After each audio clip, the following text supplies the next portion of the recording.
Shalom Bapak Ibu, bersama dengan kami dalam program 5 Menit Penuh Harapan, kita melanjutkan pembelajaran kita tentang nasihat-nasihat praktis sebagai penuntun hidup kita dalam hidup sehari-hari Bapak Ibu. Bagian yang kedua, kita masuk bagian yang kedua Bapak Ibu. Perhatikanlah, ketika engkau bersama dengan temanmu, hati-hati dengan perkataanmu. Saya ulang Bapak Ibu, nasihat kedua, nasihat praktis yang menuntun hidup kita.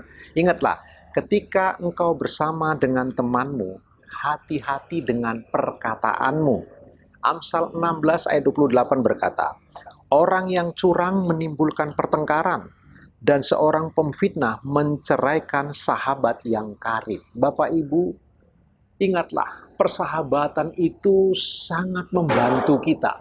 Setiap orang butuh sahabat. Setiap kita membutuhkan teman, Bapak Ibu yang dikasihi Tuhan.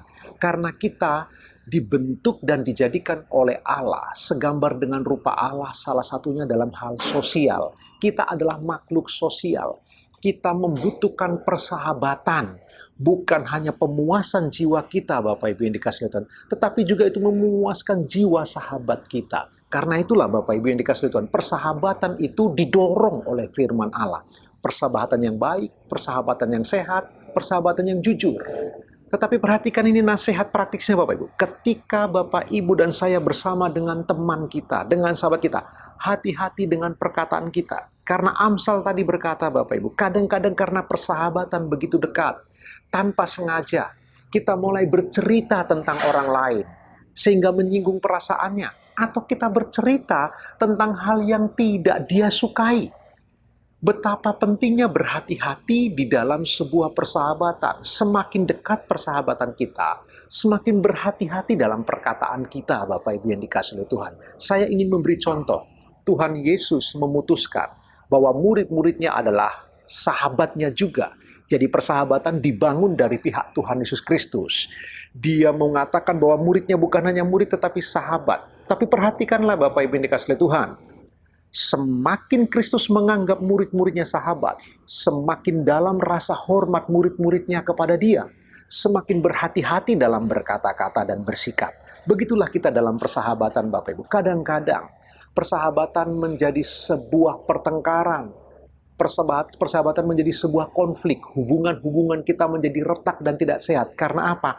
Kita tidak berhati-hati dengan perkataan kita. Sekali lagi Bapak Ibu, semakin dekat persahabatan kita, semakin berhati-hatilah dalam berkata-kata.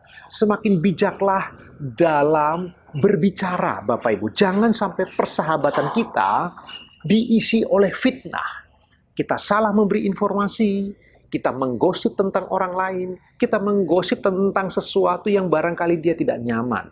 Bapak Ibu dikasihi Tuhan, di mana-mana, sekali lagi setiap kita dalam persahabatan, kadang-kadang karena terlalu akrab, sehingga kadang-kadang quote and quote Bapak Ibu, kita jadi sembrono dalam berkata-kata. Kita kurang memfilter perkataan kita. Tidaklah demikian sebagai anak-anak Tuhan. Nasihat praktis hari ini Bapak Ibu, ketika engkau bersama dengan temanmu, hati-hati dengan perkataanmu. Bapak Ibu yang dikasihi oleh Tuhan, sebuah nasihat yang sederhana. Tapi seringkali yang sederhana kita abaikan. Dan kita tidak mau melakukan dalam hidup kita. Padahal ini penting. Persahabatan yang langgeng. Persahabatan yang selalu menjaga perasaan sahabatnya melalui perkataan. Persahabatan yang sehat. Persahabatan yang selalu memunculkan perkataan yang membangun. Perkataan yang berhikmat. Perkataan yang memuji dengan jujur dan tulus.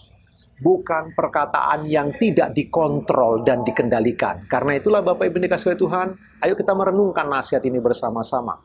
Sekali lagi, semua persahabatan yang langgeng dimulai dengan perkataan-perkataan yang benar, perkataan-perkataan yang jujur dan sehat, perkataan yang membangun. Mari kita berhati-hati Bapak Ibu, bangunlah persahabatan yang baik, berhati-hatilah dengan perkataan kita. Renungkan kebenaran firman Tuhan sepanjang hari ini Bapak Ibu, selamat beraktivitas, Tuhan Yesus memberkati.